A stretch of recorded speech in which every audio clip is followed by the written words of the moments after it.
कक्षा 7 में पढ़ने वाली एक लड़की अपने एक गांव के ही दुकान से सामान लेकर घर वापस जा रही थी तो रास्ते में उसे एक लड़का मिल जाता है, राजू। वह गांव में कम तथा दिल्ली में ज़्यादा रहता था। राजू को देखकर वह लड़की पहचान जाती है और उसको सलाम करती है। सलाम करने के बाद कहती है कि भैया आप कैसे हैं। तो लड़का उसे कहता है मैं ठीक हूँ, मगर मैं तुम्हें पहचाना नहीं, क्योंकि वह गांव में बहुत कम रहता था तो इसलिए उसे पहचानता नहीं है। तो लड़की उसे बताती है कि मैं सोफिया की छोटी बहन है, सोफिया, वही सोफिया जिसे आप दिल्ली में काम लगवाए हैं। तो राजू कहता है कि तुम काफ़ी बड़ी हो चुकी हो, जब तुम छोटी थी तभी मैंने तुम्हें देखा था, अब काफ़ी बड़ी हो चुकी हो। तो सोफिया की जो छोटी बहन थी वो कहती है कि भैया दीदी की तरह मेरा भी दिल्ली में काम लगवा दो, हम और दीदी दोनों लोग दिल्ली में पैसा कमाएंगे तो हमारे मम्मी पापा और घर वाले बहुत ज़्यादा खुश रहेंगे। तो राजू कहता है कि अभी तुम छोटी हो, अभी तुम्हें पढ़ाई करना चाहिए। पर लड़की दिल्ली जाने की ज़िद करने लगती है कि नहीं मुझे दिल्ली जाना है। तो राजू कहता है ठीक है, अगर तुम नहीं मानोगी तो ठीक है चलो। राजू उसे अपने साथ लेकर दिल्ली चला जाता है। वहाँ जाने के बाद उसे उस काम में नहीं लगाता है जिस काम के लिए वह लाई गई थी, बल्कि उसे वेश्यावृत्ति के काम में लगा दिया जाता है। उस लड़की का पहला जो ग्राहक था वह 80 साल का एक बूढ़ा व्यक्ति था। यहीं से उसके ज़िंदगी में रोज़ नए नए चेहरे आने लगते हैं। रोज़ 10 से 15 लोग उसके साथ बलात्कार करते थे और उसके साथ मनमानी किया करते थे। एक घटना ने उस लड़की को ऐसे मोड़ पर लाकर खड़ा करती है कि जहाँ से वह चली थी वहीं ख़त्म हो जाती है। नमस्कार, मैं सूरज राज आज की जो सच्ची घटना है बताने जा रहा हूँ। यह घटना है दिल्ली राजधानी क्षेत्र के शास्त्री पार्क की। दरअसल फरीदाबाद मेट्रो स्टेशन से दो लड़कियां मेट्रो पकड़ने के लिए आती हैं। तो पहली लड़की, जो बड़ी लड़की होती है, वह मेट्रो में चढ़ जाती है और ज़्यादा भीड़ होने के कारण जो छोटी लड़की होती है वह मेट्रो में चढ़ नहीं पाती है तथा मेट्रो चल देती है। जब वह लड़की छूट जाती है, मेट्रो में नहीं चढ़ पाती है, तो वह रोने लगती है। जब वह रोने लगती है तो पास ही में एक पुलिसकर्मी था जो उसके पास आकर पूछता है कि तुम क्यों रो रही हो, तुम्हें क्या दिक्कत है। तो वह लड़की कहती है कि मेरी बड़ी बहन जो है उस मेट्रो से चली गई और मैं नहीं जा पाई, मुझे अपने दीदी के पास जाना है। तो पुलिसकर्मी उसे कहता है कि शांत हो जाओ, तुम्हारी दीदी जल्दी वापस आ जाएगी, क्योंकि मेट्रो जो होती है वो 5 मिनट में आती है, 5 मिनट में जाती है, तो तुम रो मत, वो जल्दी से आ जाएगी।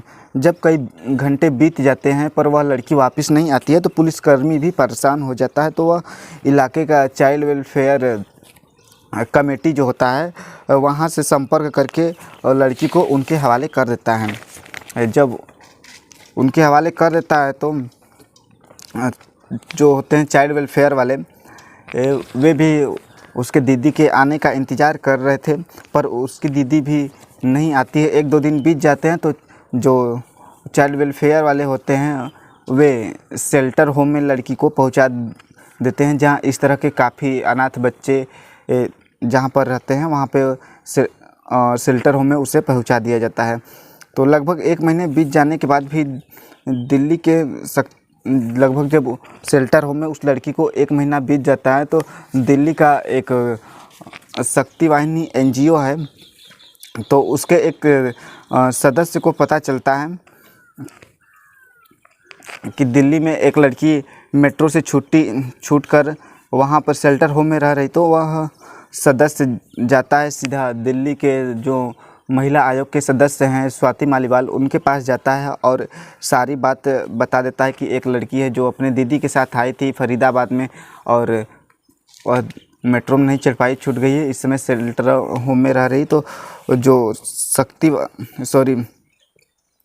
महिला आयोग के सदस्य हैं स्वाति मालीवाल, वह शक्ति वाहिनी सदस्य के साथ एक टीम बनाती हैं और टीम बनाकर शेल्टर होम में उस लड़की के पास जाती हैं और उस लड़की से मुलाकात करती हैं। उस लड़की जब मुलाकात करती हैं तो एक ऐसी कहानी सामने आती है जिसे सुनने के बाद सभी के रोंगटे खड़े हो जाते हैं। दरअसल यह लड़की पश्चिम बंगाल के नाडिया ज़िले की रहने वाली थी। लड़की बताती है कि वह काम उसी के गांव का एक लड़का है राजू, जो उसे दिल्ली में काम के लालच में लेकर पश्चिम बंगाल से सीधा दिल्ली लेकर आता है। यहाँ आने के बाद पानी में कुछ जब वो थकी होती है वहाँ से तो उसको पीने के लिए पानी दिया जाता है पीने के लिए पानी दिया जाता है और पानी में कुछ कैप्सूल वगैरह मिला दिया जाता है। वह कैप्सूल ऐसा था जो शरीर के अंदर कुछ अलग तरह से हार्मोन्स बनाते हैं। ऐसा कैप्सूल खाने के बाद वह लड़की बेहोश हो जाती है। बेहोश में राजू उसके साथ पहली बार शारीरिक संबंध बनाता है। जो उसे अपनी बहन मानता था वह उसे पानी में कैप्सूल देकर संबंध बनाने वाला कैप्सूल देकर उसके साथ शारीरिक संबंध बनाता है।